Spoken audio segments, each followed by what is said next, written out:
Thank you, everybody, for joining us back here once again at Global Compliance Application Corp's channel. We're sitting here with special guest Jeff Greene, Chief Executive Officer of Greene's Reserve Incorporated. He is a partner and a reseller of GCAC. So, Jeff, kicking us off, tell me a bit about yourself. Okay, Michael, thanks. I'm a serial entrepreneur. My first company I started when I was 10 years old and been doing it ever since. Started Greene's Reserve about 2 years ago. And if all goes as planned, first quarter of next year will be our first year of profitability. So that's a pretty standard curve of 2 years of startup to reach profitability or go away. Yeah, well, fair enough. First off, I would say in these times, that's great that you're hitting that curve because it has not been an easy market, the economy's been going all sorts of which ways. But going back to what you said, you're a serial entrepreneur. So did you, for instance, get bit by the entrepreneurial bug and then now it's like, I just can't even go back to a normal job now? That seems to normally be the case. Yeah, I mean, my dad was a government worker, air traffic controller for 30 years, and I just watched him and decided I didn't want to do that. And so going through high school and college, kind of looking at the other opportunities that were out there. And, when I got out of college, my parents told me to go, apply at the IRS. And I did because they told me to, but I would have hated that job. And went out and worked at Dun & Bradstreet out in California for a year or so. Just quite frankly, it taught me how to read a balance sheet in real life. You get taught one thing in school, but when you go out and actually see somebody's business, that's a different education.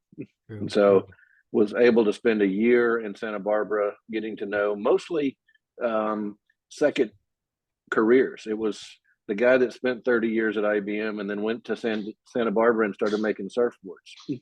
Wow. So it was cool.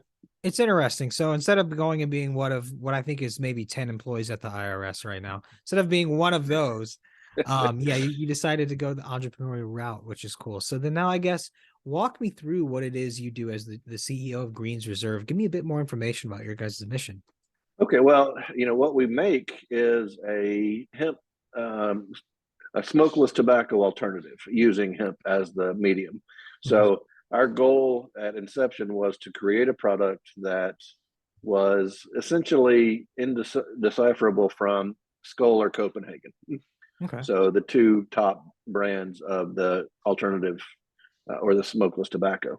And we feel like that we nailed it on Skoal Wintergreen. So our Wintergreen product has been our most popular by far. And then we've made some, fruity flavors and some more, traditional flavors just to get a broader SKU collection. But for the most part, we're going to try to hit a target audience of smokeless tobacco users previously or existing. We're not looking to necessarily change anybody's habit to make them a dipper. But if we can just, I've talked to guys that quit dipping 10 years ago and they still have a daily urge. Wow. And for that, being able to do something that's healthy or relatively healthy is a much better solution than breaking down and actually going and buying a can of Skoal or Copenhagen. We are a firm believer that we are fighting cancer and not tobacco. We'll probably get acquired by a tobacco company, and our two largest customers are tobacco customers, are tobacco. So I don't want to talk negatively about tobacco, other than quite frankly, I believe it was the U.S. government that got most of our service members addicted to it. When you go to basic training, you come out of basic training as a dipper or a smoker 85-90% of the time, if you weren't already. So that's one of the things that we're going after the Department of Defense to carry our product in the commissaries, because I believe that having that option early is going to save. They got enough risk out there with bullets and other things. Tobacco shouldn't be what kills them. Yeah, very good point there. That is a very good point. So I guess, Jeff, so if you can now walk me into how you got involved with the GCAC as a reseller and what it is about the tracking, tracing, kind of the ESG, the way the world's going that that really appeals to you.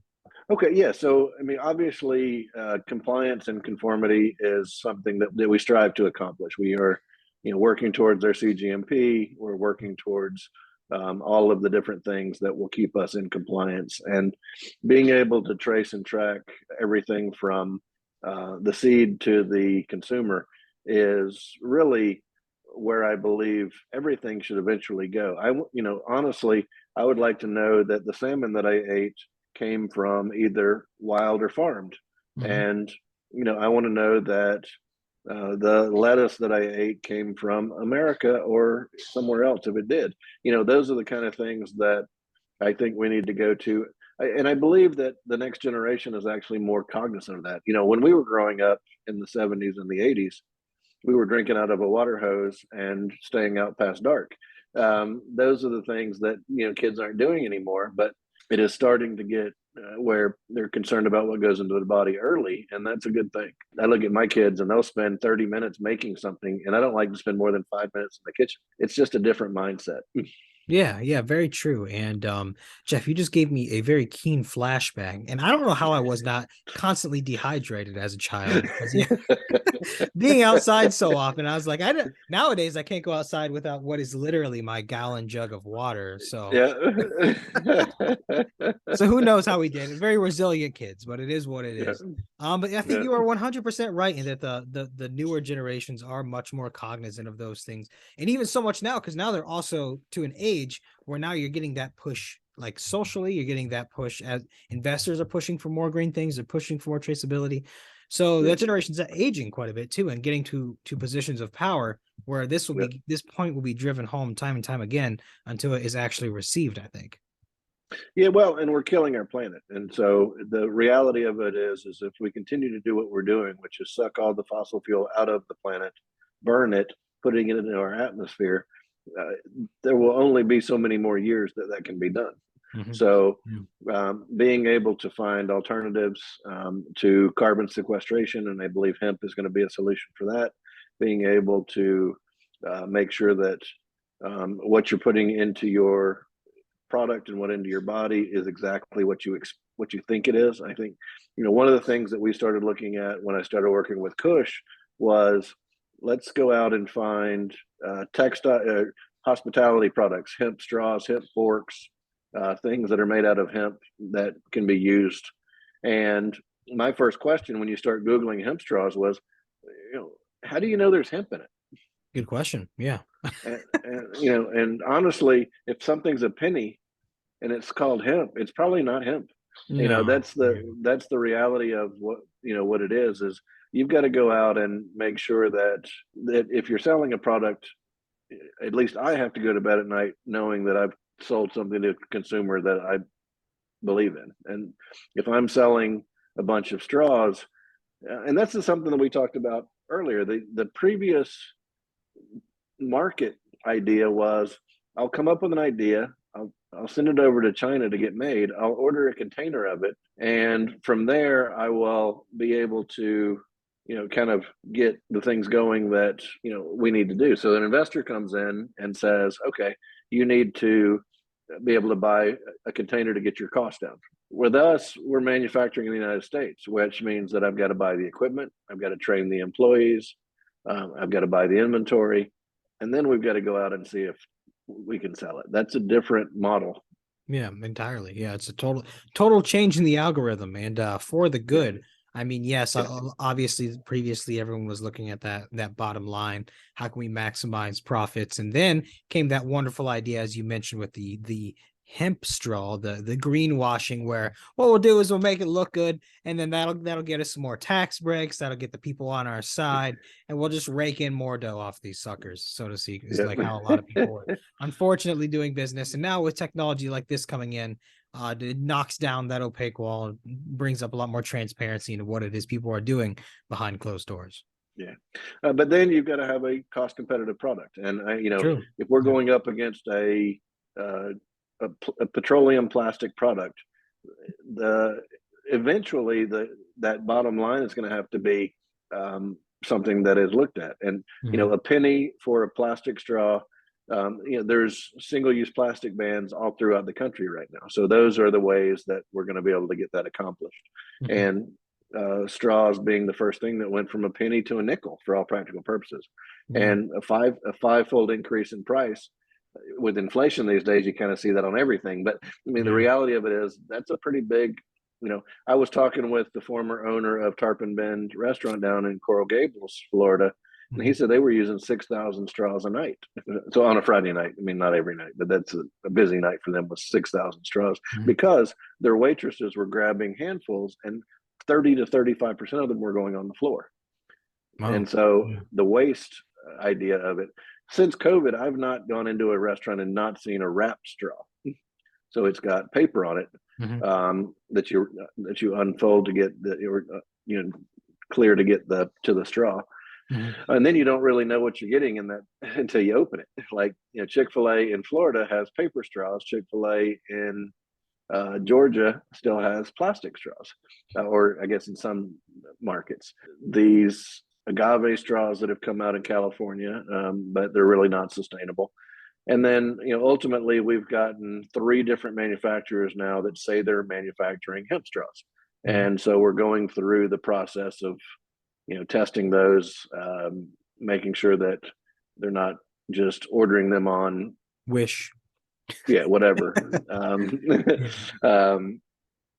Ordering them from China and having them and calling them hemp straws, because that's my biggest fear across the board with everything. That if you can't prove your label, then you shouldn't be in business. And I believe that across the board, whether it's Tyson Foods or anybody else, if you say it's sustainably raised chickens, to Steve's idea at GCAC, show a picture of those chickens in a clip that you can prove. Pull the curtain back. Pull the curtain back. And I've been to many a rural Georgia city where a chemical factory was built because that's where the least regulation was. Yeah, that is a whole other thing. I suggest people watch the movie Dark Waters and dive into that. But that's a whole rabbit hole, Jeff. I guess wrapping things back to Greene's Reserve a little bit more. Talk to me about some things you guys have upcoming, some of the things you guys are doing here with the rest of the year. Okay, well, obviously pouches have been very popular, and we've been teasing that we were going to have pouches for over a year now. And we finally got our certificate of occupancy in our building, and we got our machines operating. So we are currently in the R&D phase of our pouches. I'm not going to put a pouch out that I'm not proud to put out as a product. So we're working through those details right now. But in the next couple of weeks, I suspect that we'll have a pouch on the market. And a pouch is what you put in your mouth to make it less messy. Typically, just from a consumer standpoint, 35 and under like pouches, 35 and over like loose cut. So it's a kind of a generational thing. We've been targeting the older generation with our loose cut successfully. We're now on Amazon. We're now on Kush.com's virtual warehouse, and we're about to do a couple of white label projects with 2 big tobacco companies. So it's a good opportunity to, one of the things that I've been talking about is, as an entrepreneur, you have to pivot. It's one of my favorite Friends episodes when Ross was trying to take the couch up the stairs, because if you were an entrepreneur and you put a business plan together with a pro forma and it doesn't deviate from that, you are a better Mensa person than me, because I've never been able to guess what my expenses are 5 years from now. Yeah, good point. It's really, I don't care if you're the brightest Ivy League trained MBA.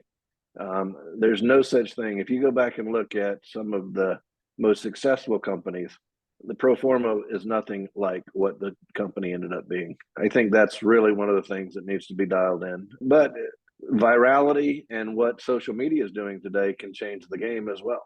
I've watched plenty of people come up with an idea that is so popular it puts them out of business. That's interesting. Give me an example for that one. I'm curious. Well, let's say, for instance, you come up with an idea and you make 600 of them and you create a Kickstarter campaign.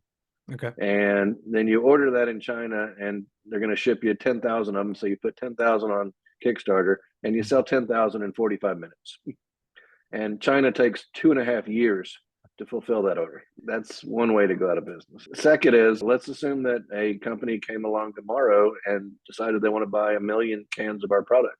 I've got to staff up, I've got to get the machines ready, and then let's say they default on their first payment. Okay. Yeah, I can see where you're going with this. There's actually quite a few ways you could actually Yeah. counter yourself relatively quickly. But listen, Jeff, Yeah. I think you did a great job coming on and introducing yourself, talking about Greene's Reserve and talking about the tie-ins, the GCAC. So I really appreciate you taking that time. And if anyone has any questions, we can direct them over. Don't be afraid to ask anything. But Jeff, any closing words from you before we go? No, I just, to me, I think keeping your tracing and tracking ability is paramount to a successful business.